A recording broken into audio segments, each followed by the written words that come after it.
Hi guys, welcome to my channel. Today's video is going to be all about postage and packaging. So I'm actually going to start off with the packaging part first before I start talking about the postage part.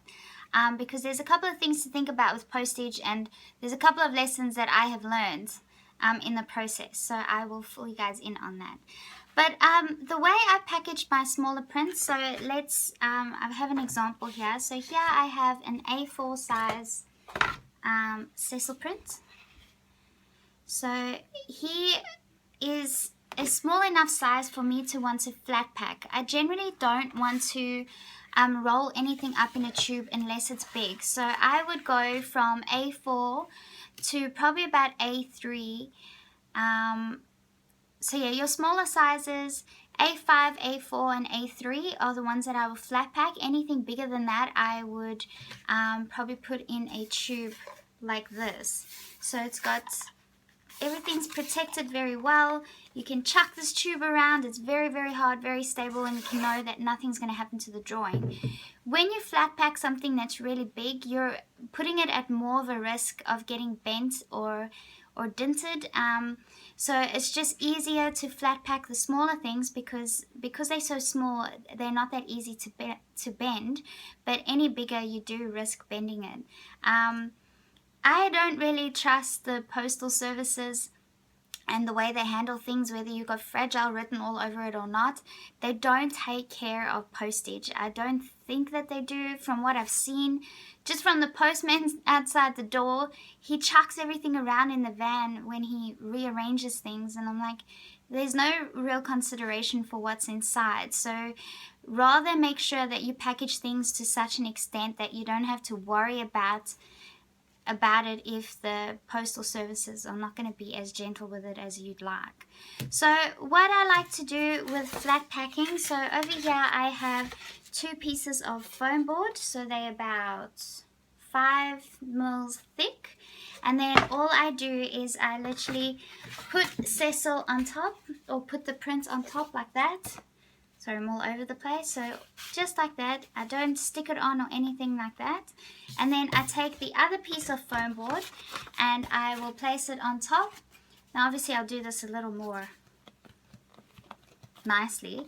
And then I would take the foam board and I would tape it real tight on every single side, so that it's taped in such a way that it doesn't move around. I just left fingerprints all over that. That's another thing to think about. Be careful. Your hands need to be very clean when you package something. So that's all I do, is I have 2 big pieces of 5mm foam board which hold it together. And then if you're still worried about it bending, you can go ahead and foam wrap that, or even put it in another box. But all I do is I literally take that. Here's another one. I literally take the foam board and I put it in a plastic sleeve, and I will tape this up nicely, and I will put the address on, and I'll send it on its way. I haven't had any issues with them getting damaged or anything like this. The foam board is very strong and protective, and the foam board is very light. That's what I like about it most. It hardly weighs much, so it's not going to cause the post to cost even more because of the weight. So the foam board is a good option instead of cardboard. Cardboard seems to weigh a little bit more, and I find that cardboard actually bends easier than the foam board.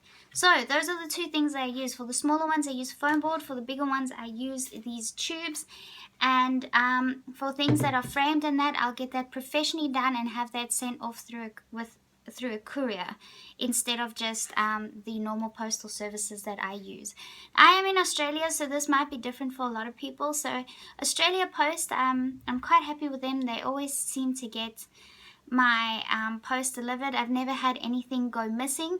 I have had one thing go missing temporarily. Eventually it did reach its home, and they compensated me for the postage fee plus extra compensation because it got lost for a long while. So I'm very happy with that. At least they try to remedy it in some sort of way. Now, a few things to think about when you are posting your art.